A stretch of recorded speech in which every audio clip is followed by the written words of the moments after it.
In 1951, something terrifying happened in the quiet French town of Pont-Saint-Esprit. It began with bread, fresh bread from the local bakery. Warm, ordinary, harmless, or so everyone believed. Within hours of eating it, the people of the town started losing their minds. Not metaphorically, literally. They started seeing things. A man suddenly screamed that snakes were crawling across his body. A woman claimed she saw fire pouring from the walls. Children cried uncontrollably as if invisible creatures chased them through the streets. One man shouted, "I am an airplane," before jumping from a second-story window. Another tried to drown himself to escape monsters he believed were eating him alive. Doctors were horrified. Patients had to be tied to their beds. Some laughed hysterically for hours. Others became violent. Many suffered terrifying hallucinations that felt completely real. By the end of the nightmare, dozens were institutionalized. Hundreds were affected. Several people were dead, and nobody understood why. The small town of Pont-Saint-Esprit became known as the Cursed Town. At first, investigators believed the cause was food poisoning, but this wasn't normal poisoning.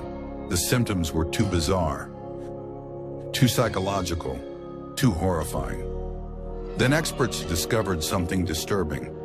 The bread may have been contaminated with ergot, a toxic fungus that grows on rye.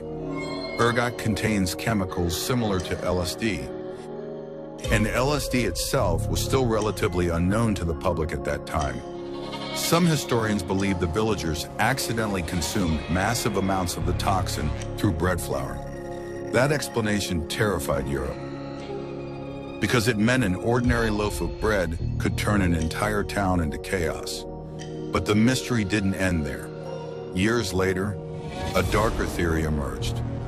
Documents and rumors began pointing towards something much more sinister.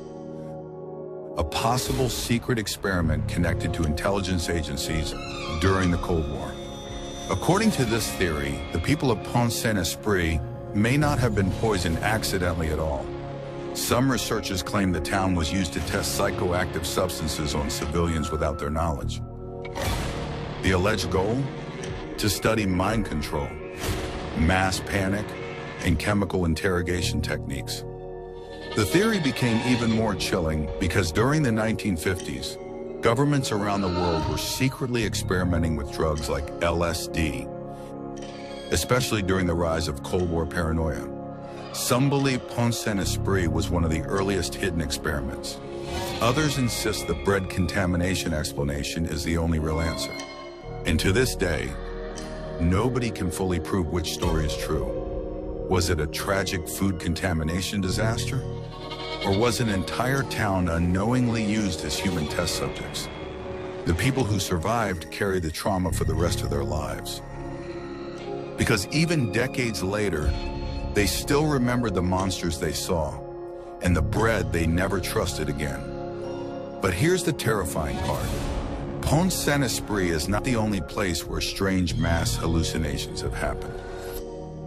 History is filled with moments where entire groups of people suddenly acted irrationally, saw impossible things, or fell into unexplained panic, and some mysteries are still unsolved. So the real question is, if governments truly experiment with mind-altering chemicals in secret, how many times has it happened without the public ever knowing? And would we even recognize it if it happened today?